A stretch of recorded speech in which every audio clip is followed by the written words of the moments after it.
अस्सलामुअलैकुम वरहमतुल्लाहि वबरकातुहू। बिस्मिल्लाहिर्रहमानिर्रहीम। तव्हां ते निकाह करण हराम कयूं वयूं आहिनि। अव्हां जो मावरू, धीअरू, भेनरू, पुफियूं, मासियूं, भाइटियूं ऐं भाणेजियूं। तव्हां जो उहे मावरू जिन तव्हां खे खीर पियारियो, यानी रज़ाई मावरू ऐं तव्हां जो थन शरीक भेनरू, तव्हां जे ज़ालुनि जो मावरू यानी ससूं, तव्हां जे ज़ालुनि जो उहे धीअरू यानी अॻु ॼायूं जेके तव्हां जी हंज में पलियूं आहिनि ऐं जिन जी मावरुनि सां तव्हां सोबत कई पर जे ज़ालुनि सां अव्हां सोबत न कई आहे ऐं अॻ में तलाक ॾिनी आहे त उन्हनि औरतुनि जी धीअरुनि सां निकाह करण में को गुनाह न आहे ऐं अव्हां जे पेट मां पैदा थियल सॻियुनि पुटनि जूं ज़ालूं बि हराम आहिनि ऐं हीअ बि हराम आहे त ॿिनि भेनरुनि खे हिकु वक़्तु निकाह में रखो मगर जेके थी गुज़रियो सो थियो। बेशक अल्लाह बेहद बख़्शणहार ऐं वॾो रहम कंदड़ आहे। ऐं शादीशुदा औरतुनि सां बि निकाह हराम आहे यानी मोहसनात सां सिवाय उन जे जो हू जंग जे नतीजे में बानी तौर तव्हां जे कब्ज़े में आयूं हुजनि। उहो हुकुम अल्लाह अव्हां ते फ़र्ज़ लाज़िम कयो आहे। उन खां सिवाय जेकी बि औरतूं आहिनि उन्हनि खे पंहिंजे माल यानी महर जे ज़रिए हासिल करण तव्हां लाइ हलाल कयो वियो आहे बशर्त खे निकाह जे किले में महफूज़ कयो न फ़क़ति शहवत पूरी करण लाइ, यानी जेकॾहिं बिना निकाह जे रखी शहवत पूरी कंदो त ज़िना जा ॾोहारी थींदो। पोइ जिन औरतुनि मां अव्हां शादी करे फ़ाइदो वठो त उन्हनि खे उन्हनि जो मुक़रर कयल हक़ महर अदा कयो। पर जेकॾहिं औरत पंहिंजी रज़ामंदी ऐं ख़ुशी सां हक़ महर अदा करण खां पोइ कुझु छॾी या हक़ महर मुक़रर करण खां पोइ हिक ॿिए जी रज़ामंदी सां घटि वधि करियो त अव्हां ते को बि गुनाह न आहे। बेशक अल्लाह सभु कुझु ॼाणींदड़ कमाल हिकमत वारो ऐं दानाउ आहे। ऐं जेको माण्हू तव्हां मां एतिरी ताक़त नथो रखे जो आज़ाद खानदानी मोमिन मुसलमान औरत सां निकाह करे सघे त जेके मोमिन बानियूं अव्हां जे कब्ज़े में हुजनि उन्हनि सां निकाह करियो ऐं अल्लाह तव्हां जे ईमान खे बहितर ॼाणे थो ऐं इन खे ज़िलत ऐं ऐब न सम्झो त बानीअ सां शादी करे रहिया आहियो। असल शइ त ईमान आहे। थी सघे थो केॾियाणी ईमान, इख़लाक़ ऐं शरीयत जी पाबंदी में खानदानी आज़ाद औरत खां घणो मथे हुजे। तहक़ीक़ तव्हां सभु हम जिन्स इंसान आहियो। पोइ अहिड़ियुनि बानियुनि औरतुनि सां संदन मालिकनि जी इजाज़त सां निकाह करियो ऐं संदन हक़ महर दस्तूर मूजिब अदा करियो ऐं यादि रहे त उहे निकाह जी कड़ीअ में महफूज़ हुजनि, न बदकार हुजनि ऐं न लिक छुप या चोरी ॻुझी दोस्ती करण वारियूं हुजनि। पोइ जॾहिं निकाह में आयूं उन खां पोइ जेकॾहिं हू बेहयाई जो कमु कनि त उन्हनि ते अधु सज़ा आहे। खानदानी आज़ाद या आजी औरत मोहसनात जे मुक़ाबले में हीअ इजाज़त अव्हां मां उन्हनि लाइ आहे जिन खे गुनाह सरज़द थी वञण जो ख़ौफ़ या डपु हुजे।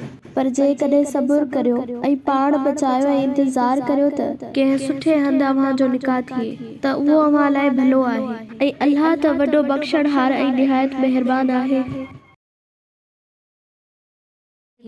अल्लाह चाहे थो त तव्हां खे गुज़िरियल कामयाब माण्हुनि जी राह खोले ॿुधाए ऐं तव्हां खे उन्हनि जे रस्ते ते हलाए ऐं पंहिंजी महिरबानी ऐं बाझ करे ऐं अल्लाह त सभु कुझु ॼाणींदड़ कमाल हिकमत जो साहिब ऐं दानाउ आहे। ऐं अल्लाह त तव्हां ते महिरबानी बाझ करण घुरे थो। पर जेके माण्हू हक़ जी पैरवी छॾे पंहिंजी नफ़सानी ख़्वाहिशुनि जी पैरवी कनि था उहे चाहिनि था त अव्हां बि उन्हनि वांगुरु सिधी राह खां तमामु परे भटकी वञो। अल्लाह त चाहे थो तव्हां लाइ दीन में आसानी ऐं नरमी करे ऐं ॿार हल्को करे, छाकाणि त इंसान ॾाढो कमज़ोर पैदा कयो वियो आहे। ए ईमान वारो, हिक ॿिए जो माल पाण में नाहक ऐं बातिल तरीक़े सां न खाओ मगर हिक ॿिए जी रज़ामंदी सां वापार जे सुहिणे ॾेती लेतीअ में खाई सघो था ऐं पंहिंजे पाण खे हलाक न करियो ऐं यकीनन अल्लाह अव्हां ते ॾाढो महिरबान आहे।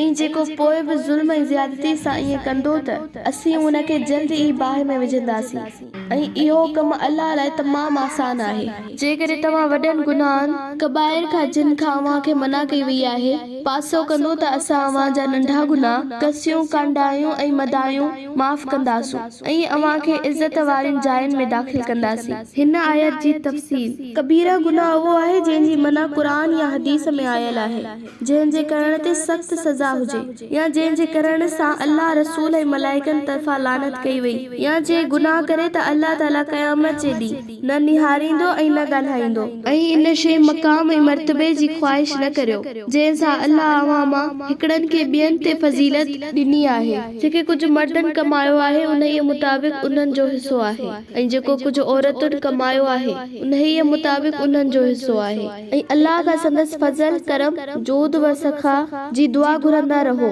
बेशक अल्लाह हर शइ जो समूरो इल्म रखंदड़ ऐं ॼाणींदड़ आहे। यानी अल्लाह औरतुनि जे नंढड़े सवाब जे कम जो मर्द जे वॾे सवाब वारे कम जेतिरो सवाब ऐं अजुर ॾेई सघे थो। ऐं असां हर उनजी छॾियल मिल्कियत लाइ हक़दार यानी वारिस मुक़रर करे छॾिया आहिनि जेका वालिदैन ऐं माइट छॾीनि था। बाक़ी उहे माण्हू जिन सां अव्हां जो अहद या अक़द मवालात हो त उन्हनि खे उन्हनि जो हिसो अदा करियो ऐं छॾियल माल में कंहिं शरई हिसेदार सां ज़ुल्म न करियो। यकीनन अल्लाह हर शइ ते निगरान शाहिद आहे। मर्द औरतुनि ते कवाम मुहाफ़िज़ सरपरस्त सरबराह निगरान ऐं मुंतज़िम आहिनि जो हू दुनिया ऐं माशराती मामलनि खे सम्झी ठीक ठाक निज़ाम में हलाइनि था। उन्हीअ करे अल्लाह किन खे किन ते दर्जो यानी मर्द खे औरत ते फज़ीलत ॾिनी आहे। ऐं इहो इन करे बि जो मर्द कमाए करे पंहिंजो माल औरतुनि ते ख़र्च कनि था। पोइ नेक सालिह औरतूं उहे आहिनि जेके फर्माबरदार आहिनि ऐं पर पुठ अल्लाह जी हिफ़ाज़त ऐं निगरानी जे हेठि पंहिंजे मुड़ुस जे माल ऐं इज़त जी हिफ़ाज़त कनि थियूं। ऐं जिन औरतुनि जी सरकशी जी अव्हां खे ख़बर पवे यानी जेकॾहिं मुड़ुस जी नाफ़रमानीअ लाइ संदरो ॿधी बीहनि त उन्हनि खे नरमी ऐं मोहबत सां ज़बानी नसीहत करियो ऐं सम्झायो। जे न सम्झनि त उन्हनि खे बिस्तरनि में अलॻि छॾे ॾियो ऐं सोहबत न करियो। अञा बि न सम्झनि त खेनि हल्की मार ॾियो। पोइ जेकॾहिं अव्हां जी फर्माबरदारी कनि त मथे नगराई करण ज़्यादती करण या सताइण जो बहानो न ॻोल्हियो यानी उन्हनि खे न सतायो। ऐं यादि रखो त बेशक अल्लाह अल अलीयुल कबीर मथाऊं ऐं वॾाईअ जो धणी आहे। हिन आयत जी तफ़सील अहिड़ी मार जंहिंसां न धक लॻे ऐं न जिस्म ते निशान थिए या औरत जी रुसवाई थिए। हज़रत इब्न अब्बास रज़ियल्लाहु ताला अन्हा जिन खां मनक़ूल आहे त मार ॾंदड़ या मिसवाक जहिड़ी हल्की फुल्की शइ सां हणणु घुरिजे। ऐं जेकॾहिं अव्हां खे उन्हनि ज़ाल ऐं मुड़ुस जे विच में अणबण जो अंदेशो हुजे त मर्द जे कुटुंब मां हिकु अमीन मुक़रर कयो ऐं हिकु अमीन ज़ाल जे कुटुंब मां। जेकॾहिं उहे ॿई अमीन सुलह कराइण घुरनि था त अल्लाह उन्हनि यानी ज़ाल ऐं मुड़ुस जे विच में ठाह ऐं मवाफ़क़त जी सूरत पैदा कंदो। बेशक अल्लाह सभु कुझु ॼाणींदड़ ऐं चङी तरह बाख़बर आहे। ऐं अल्लाह जी इबादत करियो ऐं उन सां कंहिंखे बि उन जी ज़ात ऐं सफ़ात में शरीक न करियो ऐं वालिदैन सां इहसान ऐं सुठो सलूक करियो ऐं मिटनि माइटनि यतीमनि मोहताजनि पाड़ेसरी माइटनि धारियुनि पाड़ेसरियुनि भर में रहंदड़नि मुसाफ़िरनि ऐं उन्हनि सां जेके अव्हां जी कब्ज़े में आहिनि यानी ग़ुलामनि ऐं बानियुनि सां बि नेकी करियो। बेशक अल्लाह तकबर कंदड़नि ऐं पाण पॾाईंदड़नि खे हरगिज़ पसंदि नथो करे। ऐं अहिड़ा माण्हू बि अल्लाह खे पसंदि न आहिनि जेके कंजूसी कनि था ऐं ॿियनि माण्हुनि खे बि कंजूसीअ जो हुकुम कनि था ऐं जेके अल्लाह खेनि पंहिंजे फज़ल सां ॾिनो आहे तंहिंखे लिकाइनि था। यादि रखो त असांजी नेमतुनि खे कुफ़्र ऐं नाशुक्री कंदड़नि लाइ असां ज़लील ऐं ख़्वार कंदड़ अज़ाब तयारु करे रखियो आहे। हिन आयत जी तफ़सील कंजूसी जी सख़्त मज़मत कई वई आहे। हदीस शरीफ़ में कंजूसी खे बाइस हलाकत करार ॾिनो वियो आहे। हज़रत अबू हुरैरा रज़ियल्लाहु ताला अन्हा फरमाइनि था त हुज़ूर सल्लल्लाहु अलैहि वसल्लम जिन फरमायो त को बि ॾींहुं अहिड़ो नथो गुज़रे जंहिं में ॿ मलाइक आसमान मां न लहनि। उन्हनि में हिकु दुआ करे थो या अल्लाह तुंहिंजी राह में ख़र्च करण वारे खे उन जो बदिलो अता फरमाए। ऐं ॿियो मलाइक चवे थो त ए अल्लाह वकील जो माल तबाह करे छॾ। ऐं उन्हनि माण्हुनि खे बि अल्लाह दोस्त नथो करे जेके पंहिंजा माल माण्हुनि जे ॾेखाव लाइ ख़र्च कनि था ऐं उहे न अल्लाह ते ईमान आणनि था ऐं न आख़िरत जे ॾींहं ते। अहिड़ा काफ़िर शैतान जा भाइर आहिनि जंहिंजो साथी शैतान थियो त पोइ उहो ॾाढो बुरो संगती आहे।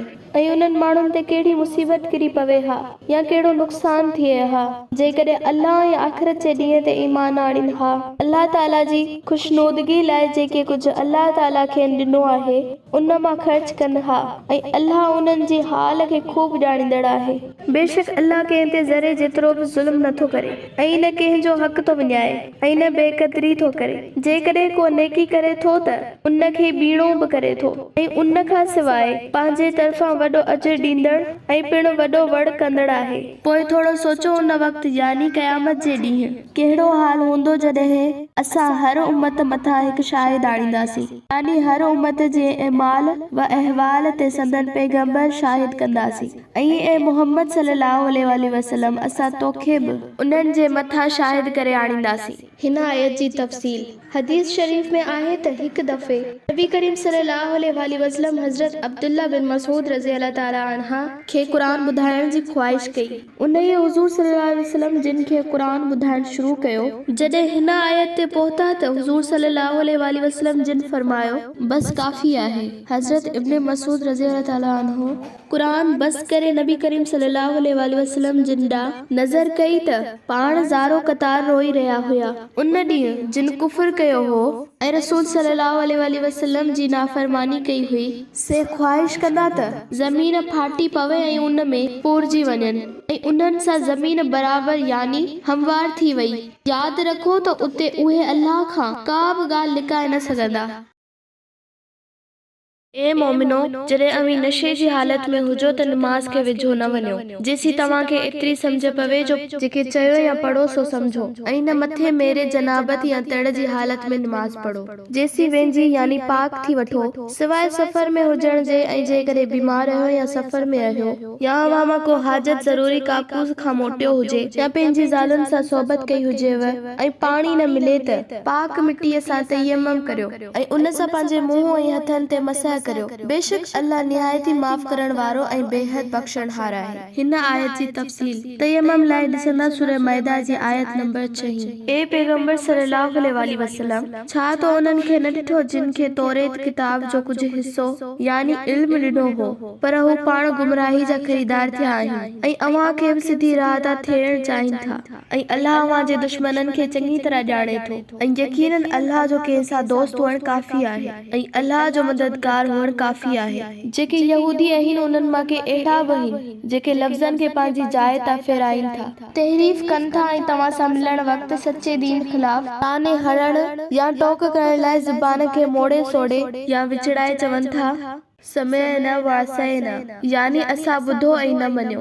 अस्मा गैरुल मुस्माई यानी ॿुध ऐं न ॿुधण जहिड़ो या तुंहिंजी ॻाल्हि ॿुधी ऐं न मञी ऐं रॉइन यानी असां सां रिआयत कर जे बदिरां जेकॾहिं उहे समिअना व अतअना यानी असां ॿुधो ऐं उन खे मञियो या अताअत कई ऐं रुगो इस्मा यानी ॿुध ऐं रॉइन जे बदिरां उनज़रना यानी असां ॾांहुं निगाह कर चवनि हा त उन्हनि लाइ बहितर ऐं निहायती मुनासिब हुयो मगर संदन कुफ्र करे अल्लाह मथिन लानत कई तंहिं करे किन थोड़नि खां सवाइ ॿिया ईमान न आणींदा। ए किताब यानी तौरेत वारो ईमान आणे उन क़ुरान ते जेको असां नाज़िल कयो आहे उहो क़ुरान सचो करार ॾींदड़ आहे। इन किताब तौरेत खे जेको तव्हां वटि आहे ईमान आणियो क़ुरान ते उन ॾींहं खां अॻु में जो असां माण्हुनि जी मुंहनि यानी शक्लनि खे बिगाड़ियो ऐं पोइ उन्हनि खे फेराए कियाड़ींदा करियूं या उन्हनि ते अहिड़ी लानत करियूं अहिड़ी सख़्त यानी छंछर जे ॾींहं वारनि ते कईसूं ऐं यादि रखो त अल्लाह जो हुकुम ज़रूरी पूरो थी रहंदो,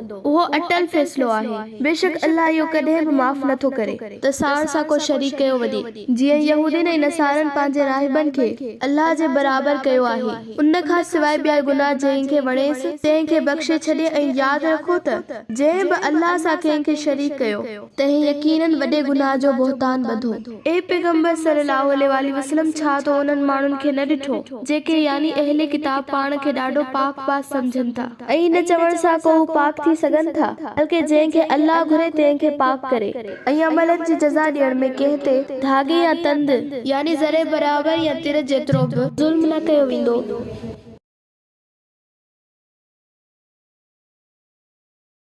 पैगंबर सल्लल्लाहु अलैहि वसल्लम, छा तो उन्हनि खे न ॾिठो जिन खे अल्लाह जी किताब मां कुझु हिस्सो अता कयो वियो हो ऐं संदन हाल ही आहे जो बुतनि देविन परिन ऐं जादूगरनि ऐं तागूत यानी बातिल महबूदनि में वेसाव रखनि था ऐं यहूदी मक्के जे कुरैशनि खे चवनि था त जिन कुफ्र कयो आहे उहे ईमान वारनि खां वधीक हिदायत वारे रस्ते ते आहिनि।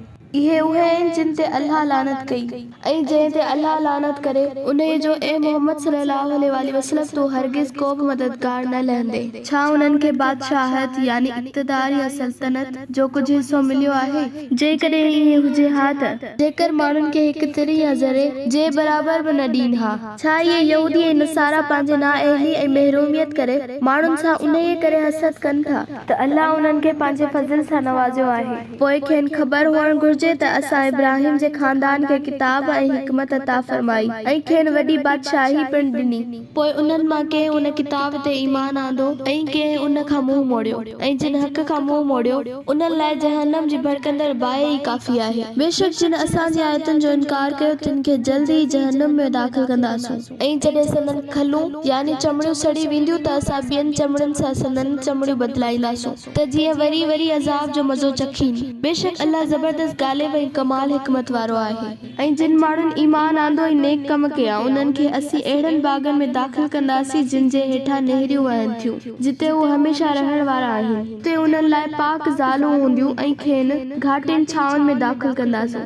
बेशक मुसलमानों अल्लाह अव्हांखे हुकुम करे थो त अमानतूं संदन मालिकनि यानी हक़दारनि जे हवाले करियो ऐं जॾहिं माण्हुनि में फ़ैसिलो करण वेहो त इंसाफ़ सां फ़ैसिलो करियो। बेशक अल्लाह अव्हांखे इहा हिकु उम्दी नसीहत थो करे। यकीनन अल्लाह सभु कुझु ॿुधंदड़ ऐं सभु कुझु ॾिसंदड़ आहे। ए ईमान वारो अल्लाह जो हुकुम मञियो ऐं संदसि रसूल जी अताअत फरमाबरदारी कंदा रहो ऐं जेके अव्हां जा हाकिम या साहिब अमर आहिनि उन्हनि जी बि। पर जेकॾहिं तव्हां में कंहिं शइ में इख़्तिलाफ़ या झगड़ो थी पवे त अल्लाह ऐं संदसि रसूल तरफ़ रुजू करियो यानी क़ुर ऐं हदीस जे हुकुमनि ते हिक ॿिए खे परखियो। जेकॾहिं अव्हां अल्लाह या आख़िरत जा मञंदड़ आहियो त उन में ई अव्हां लाइ भलाई खैर ऐं बहितरीन अंजाम आहे। ए पैगंबर सल्लल्लाहु अलैहि वसल्लम छा तूं उन्हनि मुनाफ़िक़नि खे न ॾिठो जेके दावा त कनि था त जेके तो ते नाज़िल कयो वियो आहे ऐं जेको तोखां अॻु में नाज़िल कयो वियो हो उन ते ईमान आणीनि था, पर संदन हाल उहो आहे जो पंहिंजा फ़ैसिला तागूत ॾे खणी वञनि था। हालांकि खेनि उन तागूत जे न मञण या इनकार करण जो हुकुम कयो वियो आहे ऐं शैतान त चाहे थो त उन्हनि खे गुमराह करे ऐं सिधी वाट खां तमामु घणो परे करे या थेड़े छॾे। ऐं जॾहिं उन्हनि खे चयो वञे थो त अचो उन ॾांहुं जेको अल्लाह नाज़िल कयो आहे ऐं पिणु रसूल ॾांहुं जंहिंजी अताअत जो अल्लाह हुकुम कयो आहे त तूं ॾिसंदे त मुनाफ़िक़ तोखां पिया बिल्कुलु लहराईंदा यानी मुंहुं मोड़ींदा कतराईंदा। पोइ संदन कहिड़ो हाल थिए थो जॾहिं संदन हथनि जी कयल कमायल अमलनि जी शामत या मुसीबत अचे हथनि कड़के थी। पोइ ॾिसंदे त तो वटि अची अल्लाह जो कसम खणंदा ऐं चवंदा त असांखे तुंहिंजे फ़ैसिले खां इनकार न आहे, असांजो सवाइ भलाई ऐं ठाह या इस्लाह जे ॿियो को इरादो न हो।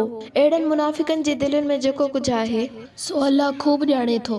तंहिं करे ए मोहम्मद सल्लल्लाहु अलैहि वसल्लम तूं उन्हनि जी ॻाल्हियुनि खां मुंहुं मोड़ ऐं दरगुज़र कर ऐं खेनि नसीहत कंदो रह ऐं खेनि संदन दिलनि ते गहरे असर करण वारा कौल ऐं सुहिणा सुखन चओ ऐं ॿुधाइनि त असां जेको बि रसूल मोकिलियो सो फ़क़ति उन लाइ त अल्लाह जे हुकुम सां संदसि पैरवी कई वञे। पोइ जंहिं वक़्तु उन्हनि पाण ते ज़ुल्म कयो यानी रसूल जी नाफ़रमानी कई तॾहिं जेकॾहिं तो वटि अचनि हा ऐं अल्लाह खां बख़्शिश घुरनि हा ऐं अल्लाह जो रसूल बि उन्हनि लाइ बख़्शिश तलब करे हा त अल्लाह खे यकीनन तौबा क़बूल कंदड़ ऐं निहायती महिरबान ऐं रहम करण वारो पाईनि हा। न ए मोहम्मद सल्लल्लाहु अलैहि वसल्लम तुंहिंजे रब जो कसम त उहे कॾहिं बि मोमिन नथा थी सघनि तेसीं ताईं पंहिंजनि समूरनि इख़्तिलाफ़नि ऐं झगड़नि में तोखे फ़ैसिलो करण वारो न मञीनि यानी हाकम करे मञीनि ऐं अमीन सम्झनि ऐं न रुगो उहो बल्कि जेको तूं फ़ैसिलो करी उन ते पंहिंजनि दिलनि में बि को बार या तंगी महसूस न कनि ऐं तुंहिंजे फ़ैसिलनि खे ख़ुशी सां क़बूल कनि। ऐं जेकॾहिं असीं वाकई उन्हनि ते उहो फ़र्ज़ या लाज़िम करियूं हा त पंहिंजो पाण खे क़त्ल कयो, लड़ाईअ में लड़ंदे जान ॾियो या पंहिंजे घरनि खां निकिरी ॿाहिरि थियो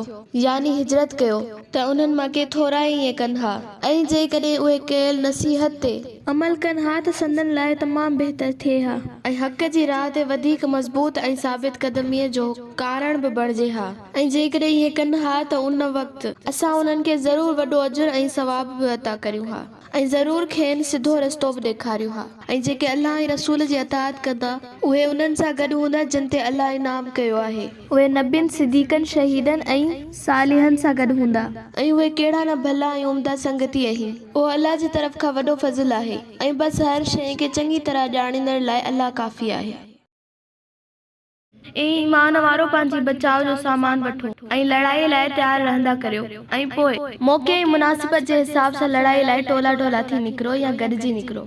यकीनन तव्हां मां को अहिड़ो बि आहे जो ॼाणी बूझी जहाद लाइ निकिरण में देर करे थो ऐं जेकॾहिं तव्हां ते का मुसीबत अची पवे थी त हू ख़ुशि थी चवे थो त बेशक अल्लाह मूं ते रहम कयो जो आउं उन सां गॾु या मौजूद न हुयसि। ऐं जेकॾहिं अल्लाह अव्हां खे पंहिंजी तरफ़ खां फज़ल सां नवाज़े थो त हू हसद ऐं रीस विचां ज़रूर अहिड़ो नमूनो इख्तियार करे थो ॼण त अव्हां ऐं उन जे विच में का दोस्ती ई न हुई ऐं चवे थो हाय जेकर आउं बि उन्हनि सां गॾु हुजां हा त वॾे मुराद माणिया हा। पर अहिड़नि माण्हुनि खे यादि हुअणु घुर्जे त जेके रब जी राह में पंहिंजी ज़िंदगी जो सौदो आख़िरत लाइ करणु घुरनि था से अल्लाह जी राह में लड़नि ऐं जेको अल्लाह जी राह में लड़ंदो पोइ ख़्वाह उहो शहीद थिए या जंग में गालिब थिए त असीं उन ते जल्द ई वॾो अजर अता कंदासीं। ऐं ए मुसलमानो अव्हां खे छा थियो आहे जो अल्लाह जी राह ऐं उन जे बेवस लाचार ऐं हीणनि मर्दनि ज़ालिन ऐं ॿारनि लाइ नथा लड़ो जेके ज़ालिमनि जे ज़ुल्म खां आजिज़ थी चई रहिया आहिनि त ए असांजा रब असांखे हिन शहर मां कढ जंहिंजा रहाकू ज़ालिम आहिनि ऐं असां लाइ पंहिंजी तरफ़ खां को सार लहंदड़ पैदा कर पाण वटां को मददगार बनाए। जेके मोमिन आहिनि से अल्लाह जी राह में लड़ंदा आहिनि ऐं जेके काफ़िर आहिनि से तागूत यानी शिरक फसाद फितने ऐं शैतानी कुवतुनि जी हिमायत जी राह में लड़ंदा आहिनि। तंहिं करे अहिड़नि शैताननि जी मददगारनि खे मारियो छाकाणि त हू ज़ाहिर में केतिरा बि घणा ऐं मज़बूत नज़र अचनि पर हक़ जे मुक़ाबले में यकीनन शैतान जो दाव चाल या ठगीअ जो ठाह निहायत हीणो सुस्त ऐं हमेशा कमज़ोर हूंदो आहे। ए ॾिसंदड़ छा तूं उन्हनि खे न ॾिठो जिन खे चयो वियो त पंहिंजे हथनि खे लड़ाई ऐं खूनरेज़ी खां रोकियो ऐं नमाज़ क़ाइमु कयो ऐं ज़कात ॾींदा रहो।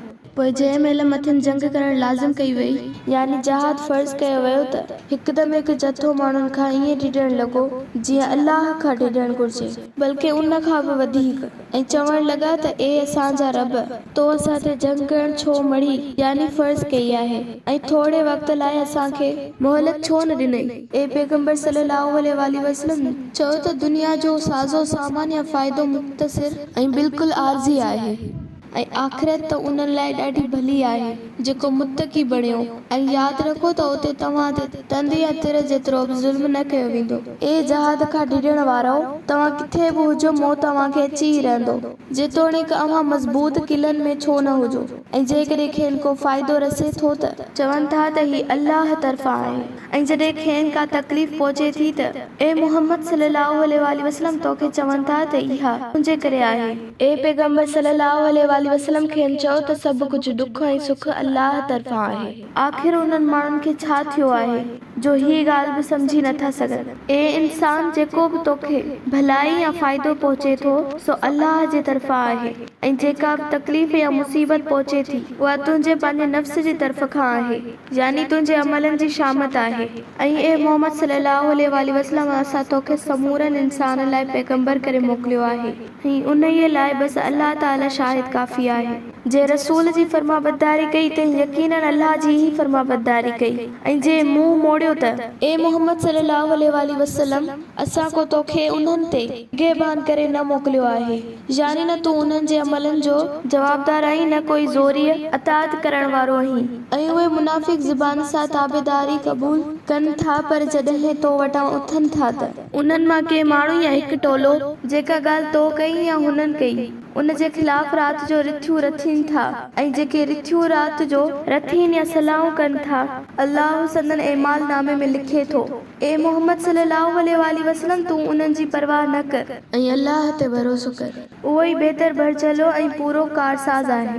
छा उहे क़ुरान में गौर ऐं फ़िक्र नथा कनि जेकॾहिं उहो कलाम अल्लाह खां सवाइ कंहिं ॿिए जी तरफ़ खां हुजे हा त उन में ज़रूर घणो इख़्तिलाफ़ ॾिसनि हा ऐं जॾहिं उन्हनि वटि अमन या ख़ौफ़ जी का ख़बर पहुचे थी त उन खे हवा ॾियनि था यानी हुलाइनि था या मशहूर कनि था पर जेकॾहिं उन खे अल्लाह जे रसूल ऐं पंहिंजे इख़्तियारी वारनि अॻियां पेश कनि हा त तहक़ीक़ करण वारा उन जी तहक़ीक़ कनि हा ऐं परोड़ण वारा उन खे परोड़े वठनि हा ऐं वधीक अव्हां में अल्लाह जो रसूल बि मौजूद आहे सो अफ़वाह मशहूर करण जी कहिड़ी ज़रूरत हुई। ऐं जेकॾहिं अव्हां ते ए मुसलमानो अल्लाह जो फज़ल ऐं रहम न हुजे हा त किन थोड़नि खां सवाइ सभु ज़रूर शैतान जे पुठियां लॻो हा तंहिं करे तूं अल्लाह जी राह में विढ़ंदो रह ऐं तूं पाण खां सवाइ ॿिए कंहिंजो ज़िम्मेवार न आहीं। ऐं मोमिननि खे अल्लाह जी राह में लड़ण जी रग़बत ॾियार। क़रीब आहे त अल्लाह काफ़िरनि जी जंग बंदि करे ऐं संदन ज़ोर खे टोड़े छॾे ऐं अल्लाह जो ज़ोर सभ खां मज़बूत, कवी ऐं ज़बरदस्त ऐं उन जी सज़ा बि सभ खां वधीक सख़्त आहे। जेको नेक अमलनि जी या चङी ॻाल्हि जी सिफ़ारिश कंदो उन खे उन जे सवाब मां हिसो मिलंदो ऐं जेको बुराईअ जी मदद या सिफ़ारिश कंदो उन खे उन जी सज़ा मां भाङो मिलंदो। ऐं अल्लाह हर शइ ते नज़र रखण वारो ऐं निगहबान आहे। ऐं जॾहिं अव्हां खे दुआ ॾेई सलाम कयो वञे त अव्हां उन खां बहितर या अहिड़ी ई दुआ सां सलाम जो जवाब ॾियो। बेशक अल्लाह हर शइ जो हिसाब वठण वारो आहे। अल्लाह उहो महबूद बरहक आहे जंहिं खां सवाइ ॿियो को बि बंदगी जो लाइक़ न आहे। उहो तव्हां सभिनी खे क़यामत जे ॾींहुं ज़रूर जमा गॾियां कठो कंदो जंहिं में को बि शक न आहे। ऐं अल्लाह जी ॻाल्हि या सुखनि खां वधीक कंहिंजी ॻाल्हि सची थी सघे थी।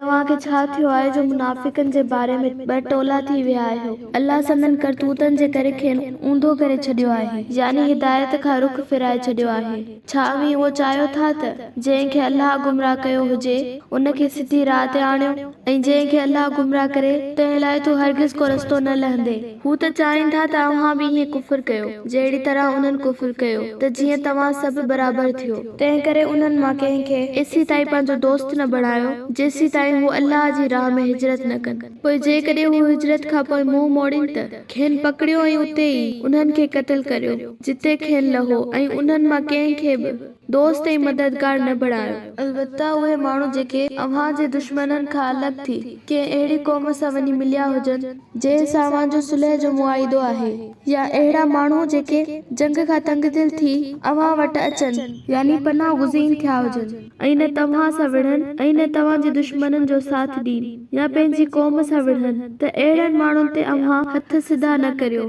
यानी अहिड़नि माण्हुनि सां अव्हां जंग न करियो। ऐं जेकॾहिं अल्लाह चाहे हा त उन्हनि खे अव्हां जे मथां ज़रूर मुसलत यानी गालिब करे हा, पोइ उहे अव्हां सां ज़रूर विढ़नि हा। तंहिं करे जेकॾहिं हू तव्हां खां पासो कनि ऐं अव्हां सां न विढ़नि ऐं तव्हां ॾांहुं सुलह जो पैगाम मोकिलीनि त अल्लाह तव्हां लाइ उन्हनि ते अगराई यानी ज़्यादती करण जी का राह न खोली आहे। यानी अल्लाह अव्हां खे अहिड़नि माण्हुनि सां विढ़ण जो हुकुम ऐं इख्तियार न ॾिनो आहे। तव्हां खे अनक़रीब कुझु अहिड़ा बि ॿिया माण्हू मिलंदा जेके बज़ाहिर चाहिनि था त अव्हां सां बि अमन में रहनि ऐं पंहिंजी क़ौम सां बि अमन में रहनि, पर जॾहिं बि फितने ॾांहुं सॾिया वेंदा त उन में ऊंधे मुंहुं किरी पवंदा। अहिड़ा माण्हू जेकॾहिं तव्हां खां पासो न कनि ऐं सुलाह ऐं सलामती सां पेश न अचनि ऐं पंहिंजा हथ न झलीनि त पोइ जिते उहे तव्हां खे मिलनि उते खेनि पकड़ियो ऐं मारियो यानी क़त्ल कयो। ऐं अहिड़नि माण्हुनि ते असां अव्हां खे हथ खणण जी खुली इजाज़त ॾिनी आहे।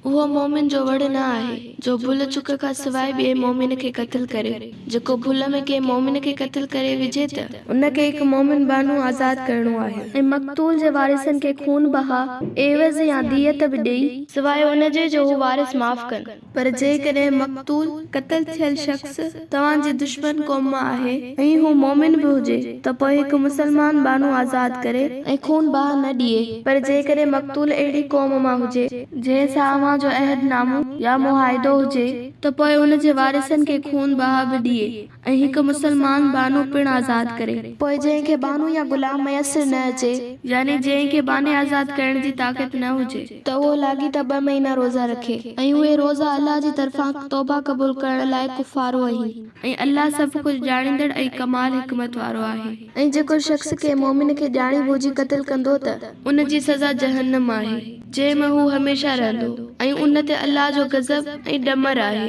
ऐं अल्लाह मथस लानत पिणु कई आहे। ऐं अल्लाह ताला अहिड़े शख़्स लाइ सख़्त अज़ाब तयार करे रखियो आहे। ए ईमान वारो, जॾहिं तव्हां अल्लाह जी राह में जहाद लाइ निकिरो त तहक़ीक़ खां कमु वठो ऐं जेको शख़्स तव्हां खे सलाम करे उन ई खे ईअं न चओ त तूं मोमिन न आहीं ऐं उन सां विड़ी उन खे मारे गनीमत जो माल हासिल करियो। ऐं जेकॾहिं तव्हां दुनिया जो साज़ो सामान चाहियो था त अल्लाह वटि तमामु घणो गनीमत जो सामान आहे, यानी जेकॾहिं अल्लाह चाहींदो त अव्हां खे घणो माले गनीमत अता कंदो। ऐं माले गनीमत हासिल करण लाइ अव्हां कंहिंजे मारण लाइ तयार थी न वञो ऐं यादि रखो त हिन खां अॻु अव्हीं बि अहिड़ा ई हुया। पोइ अल्लाह ताला अव्हां ते एहसान कयो तंहिं करे पूरी जांच कंदा करियो ऐं अव्हां जेको करियो था बेशक अल्लाह उन खां चङी तरह बाख़बर आहे। मोमिननि मां जेके उज़र खां सवाइ घरनि में वेही रहंदा आहिनि ऐं जहाद में शरीक नथा थियनि से उन्हनि जे बराबर ऐं मट न आहिनि जेके अल्लाह जी राह में पंहिंजे मालनि ऐं जानुनि सां जहाद कंदड़ आहिनि। तंहिं करे पंहिंजे मालनि ऐं जानुनि सां जहाद कंदड़नि खे अल्लाह ताला घरनि में वेही रहंदड़नि खां भलारो कयो आहे।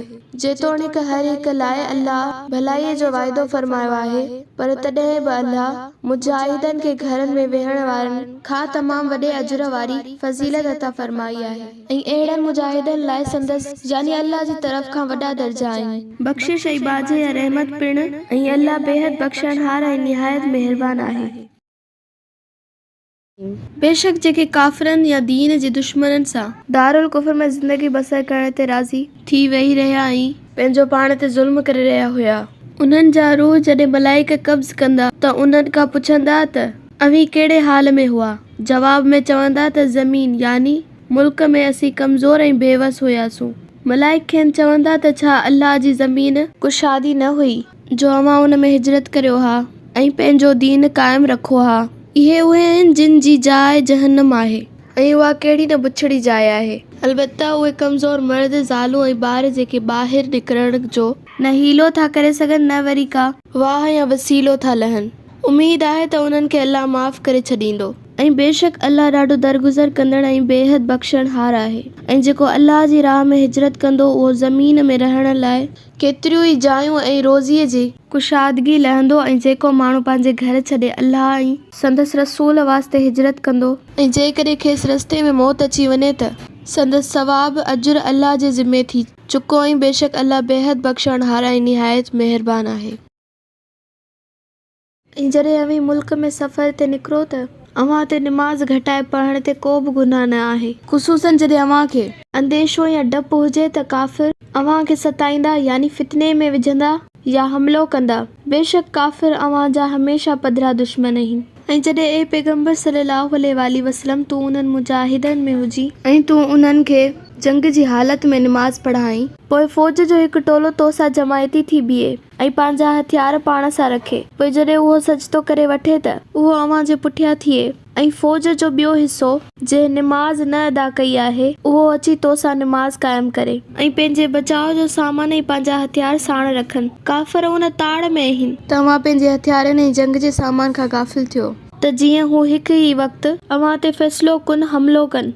जेकॾहिं मींहं जे करे अव्हां तकलीफ़ में हुजो या बीमार हुजो त अव्हां ते हथियार लाहे रखण में को बि गुनाह न आहे ऐं पंहिंजे बचाव जो सामान तयारु रखो। होशियार ऐं चौकस रहो, बेशक अल्लाह काफ़िरनि लाइ ज़िलत अमेज़ अज़ाब तयारु करे रखियो आहे। पोइ जॾहिं निमाज़ ख़तमु करे चुको त बीठे वेठे लेटंदे ऐं पंहिंजनि पासनि वराईंदे अल्लाह खे ख़ूब यादि कंदा कयो। ऐं जॾहिं तव्हां अमन ऐं सलामती जी दिलजाई ऐं इत्मिनान करियो यानी सफ़र ऐं ख़ौफ़ जी हालत ख़तमु थी वञे त असली क़ाइदे मुताबिक़ निमाज़ क़ाइमु करियो। बेशक निमाज़ मोमिननि ते वक़्त जी पाबंदी यानी जमायत सां अदा करणु फ़र्ज़ कई वई आहे।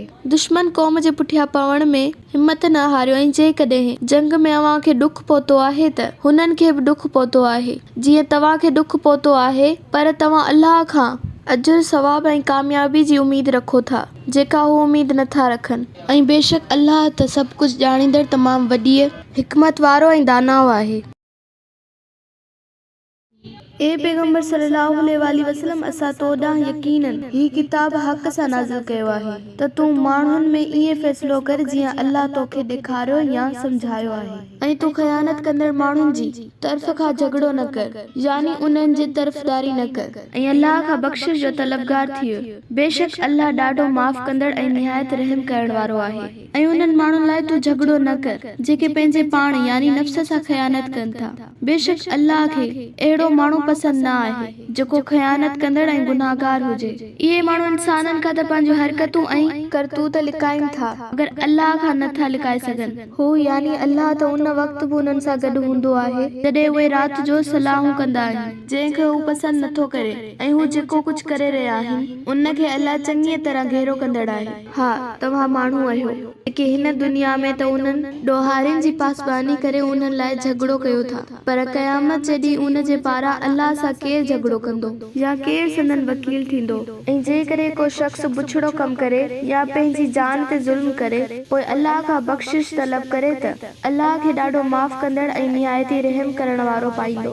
ऐं जेको बि जीव को गुनाह करे थो त उन जो वबाल संदसि सिर ते आहे ऐं अल्लाह सभु कुझु ॼाणींदड़ ऐं निहायत हिकमत वारो आहे। ऐं जेकॾहिं को माण्हू ख़ता या गुनाह त पाण करे पर उन जी तोहमत या इल्ज़ाम वरी कंहिं ॿिए बेॾोहीअ ते मढ़े त यकीनन अहिड़े माण्हूअ तमामु वॾे बौतान ऐं पधिरे गुनाह जो बार खयो। पैगंबर सल्लल्लाहु अलैहि वसल्लम जेकॾहिं तो ते अल्लाह जो फज़ल ऐं रहमत न हुजे हा त उन्हनि मंझां हिकु टोली तोखे ग़लत फ़हमीअ में विझण जो पको इरादो करे चुकी हुई पर उहे माण्हू पाण खां सवाइ ॿिए कंहिंखे भुलाए न सघंदा। ऐं ए मुहम्मद सल्लल्लाहु अलैहि वसल्लम तोखे ज़रे जेतिरो बि नुक़सान नथा पहुचाए सघनि छाकाणि त अल्लाह तोखे वहीअ जे ज़रिए किताब ऐं हिकमत नाज़िल फरमाया आहिनि ऐं अल्लाह तोखे उहो कुझु सेखारियो आहे जो तूं न ॼाणींदो हुएं ऐं तो ते हमेशा अल्लाह वॾो फज़ल ऐं करम आहे। उन्हनि जे अक्सर गुझनि सलाहनि ऐं सरगोशियुनि में का चङाई कान्हे सवाइ उन शख़्स जे जेको सदके ऐं ख़ैरात या नेक कम करण ऐं माण्हुनि जी इस्लाह या संदसि विच में ठाह कराइण जी तलक़ीन करे त उहा चङी ॻाल्हि आहे। ऐं जेको अल्लाह जी रज़ा हासिल करण ख़ातिर ईअं कंदो उनखे असां जल्द तमामु वॾो अजर अता कंदासूं। ऐं जेको हिदायत जी सिधी राह मालूम थियण खां पोइ बि पैगंबर सल्लल्लाहु अलैहि वसल्लम जी मुखालिफ़त कंदो ऐं मोमिननि जे रस्ते खां सवाइ ॿियो को बि रस्तो इख्तियार कंदो त असीं उनखे उन तरफ़ ई फेराईंदासीं जे तरफ़ हू फिरण घुरंदो ऐं खेसि जहन्नम में विझंदासूं ऐं उहा बुछड़ी जाइ आहे। बेशक अल्लाह वो गुनाह कॾहिं बि नथो बख़्शे जो सार्स को संदसि ज़ात ऐं सिफ़ात में शरीक कयो वञे ऐं उन खां सवाइ ॿिया गुनाह जंहिंखे वणेसि तंहिंखे बख़्शे छॾे। ऐं जेको बि अल्लाह सां संदसि ज़ात ऐं सिफ़ात में कंहिंखे बि शरीक करे थो उहो गुमराहीअ में यकीनन घणो परे भटकी वियो। उहे मुशरिक अल्लाह खे छॾे जेकॾहिं पुकारीन बि था रुगो देविन यानी लात मनात ऐं उज़ा खे पुकारीन था ऐं अहिड़ी तरह हू ॼण सरकश शैतान खे पुकारीन था ऐं उन शैतान खे पुॼीन था जंहिं ते अल्लाह लानत कई आहे। जे अल्लाह खे चयो हो त मां तुंहिंजे ॿारनि मां हिकु मुक़रर हिसो ज़रूर हथु कंदुसि यानी खेनि भुलाए पंहिंजी राह ते हलाईंदुसि ऐं मां उन्हनि खे ज़रूर गुमराह कंदुसि यानी भुलाईंदुसि ऐं खेनि सदन यानी नफ़सानी ख्वाहिशनि उलझाईंदुसि ऐं खेनि ज़रूर हुकुम कंदुसि त ढोरनि जा कन चीरींदा ऐं उन्हनि खे ज़रूर हुकुम कंदुसि त अल्लाह जी खलकियल या जोड़ियल सूरत खे बदिलाईंदा जीअं अॼुकल्ह औरतुनि ऐं मर्दनि पंहिंजा हुलिया ऐं लिबास बदिलाया आहिनि ऐं बद इख़लाक़ी जा तौर तरीक़ा इख्तियार कया आहिनि। ऐं यादि रखो त जे अल्लाह खे छॾे शैतान खे वली दोस्त या वारिस कयो उहो यकीनन ज़ाहिर ज़हूर वॾे टोटे या नुक़सान में पइजी वियो। उहो यानी शैतान साण वाइदो कंदो आहे ऐं खेनि कूड़ा दिलासा ॾींदो आहे मगर शैतान जेके हुननि सां वाइदा करे थो सवाइ फ़रेब धोखे ऐं ठगीअ जे ॿियो कुझु न आहिनि। अहिड़नि यानी शैतान जे पुॼारियुनि जो ठिकाणो जहन्नम आहे ऐं उन खां बचण या भॼण जे का बि वाह न लहंदा। ऐं जिन ईमान आंदो ऐं नेक कम कया उन्हनि खे अनकरीब असां अहिड़नि बागनि में दाख़िल कंदासूं जिन जे हेठां नहरियूं वहनि थियूं ऐं उहे उते हमेशा रहंदा। अल्लाह जो वाइदो सचो आहे ऐं अल्लाह खां वधीक केरु पंहिंजे कौल में सचो थी सघे थो। मुसलमानो छोटकारो या अमलनि जो फल ऐं जज़ा ऐं सज़ा न कि अवां जे सदन ते ऐं न कि अहले किताब जे सदन ते आहे। जेको बि बुछड़ा कम कंदो खेसि उन जो बदिलो मिलंदो ऐं उहो अल्लाह खां सवाइ ॿिए कंहिंखे बि पंहिंजो दोस्त ऐं मददगार न लहंदो। ऐं जेको नेक कम कंदो पोइ उहो मर्द हुजे या औरत उहो मोमिन बि हुजे त अहिड़ा बाना ऐं बानियूं जन्नत में दाख़िल थींदा ऐं कंहिं सां तिर जेतिरी बि नाइंसाफ़ी न कई वेंदी। ऐं भला ॿुधायो त सही त उन माण्हूअ खां दीन में ॿियो केरु वधीक चङो या बहितर थी सघे थो जंहिं पालणहार अॻियां फरमाबरदार थी पंहिंजो सर झुकायो ऐं नेकोकार ऐं मुख़लिस बि हुजे ऐं जंहिं यकसू थी दीन इब्राहिम जी पैरवी बि कई हुजे। ऐं इब्राहिम खे त अल्लाह पंहिंजो खलील ख़ासि दोस्त बणायो हो ऐं आसमाननि ऐं ज़मीन में जेको कुझु आहे सो अल्लाह जो आहे ऐं अल्लाह हर शइ खे हर तरफ़ खां घेरो करे रखियो आहे। ऐं पैगंबर सल्लल्लाहु अलैहि वसल्लम माण्हू तोखां यतीम औरतुनि बाबति फतवा पुछनि था। चओ त अल्लाह तव्हांखे उन्हनि जे बारे में उहा ई फतवा ॾिए थो, यानी उन्हनि सां निकाह करण जी इजाज़त ॾिए थो। ऐं जेके अव्हांखे हिन किताब यानी क़ुरान मां पढ़ी ॿुधायो वियो आहे सो उन्हनि यतीम औरतुनि बाबति आहे जिन खे अव्हां मुक़ररु कयल हक़ महर अदा नथा करियो पर निकाह जी ख़्वाहिश था करियो। ऐं पिण हीणनि बेकस ॿारनि बाबति ऐं यतीमनि जे हक़नि अदा करण बाबति इंसाफ़ ते क़ाइमु रहो, यानी इंसाफ़ खां कमु वठो।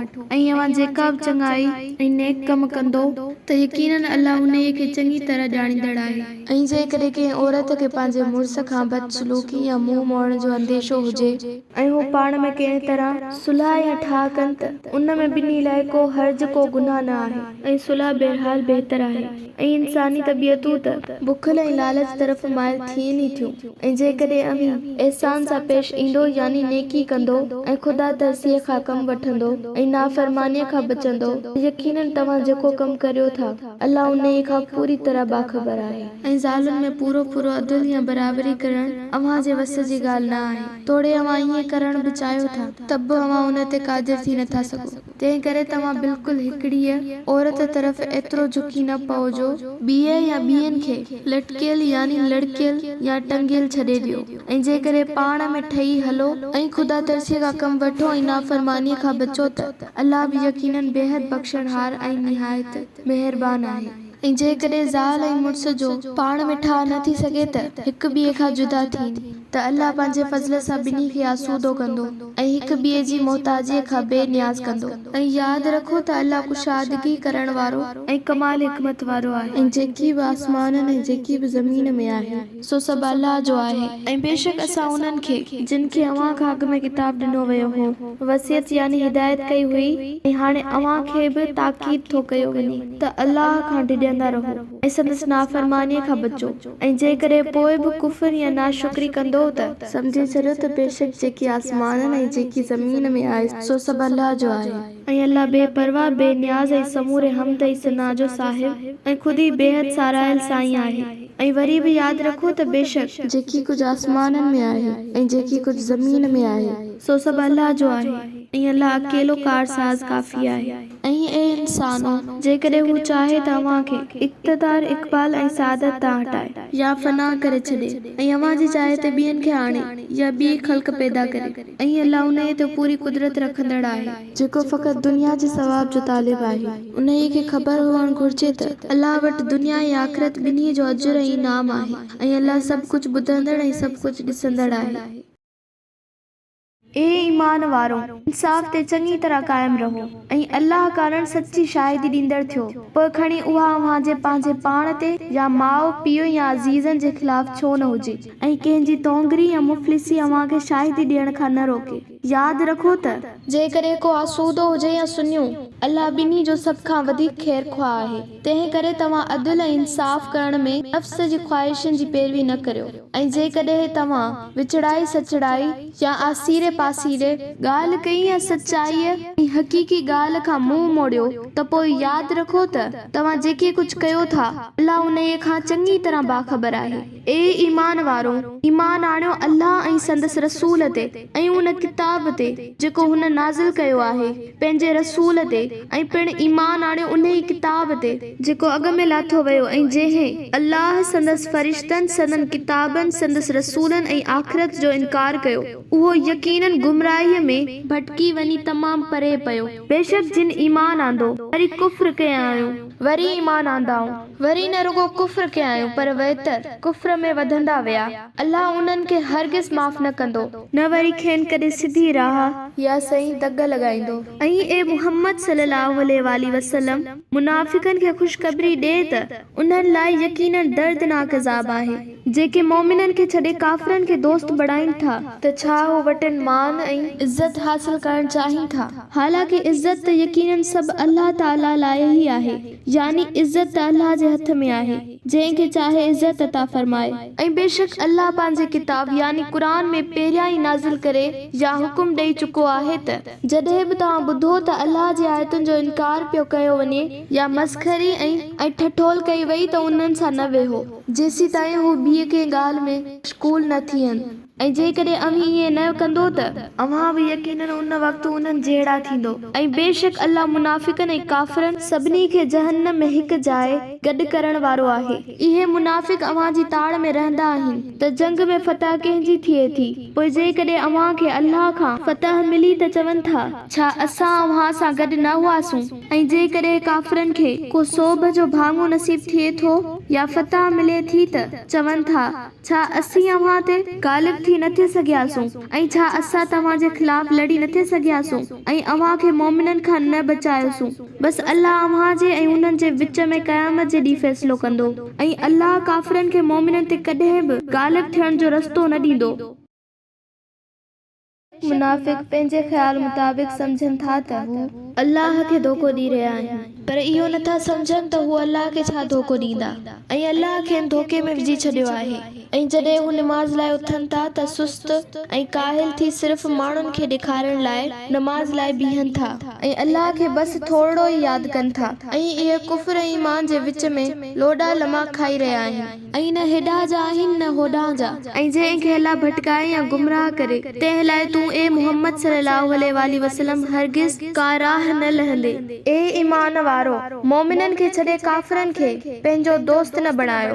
छा तव्हां घुरो था त पाण ते अल्लाह जी पदरी हुज्जत क़ाइम करियो, यानी काफ़िरनि खे दोस्त बणाए अव्हां उहो सबूत मुहैया करण चाहियो था त अव्हां में बि नफ़ाक़ जी बीमारी आहे।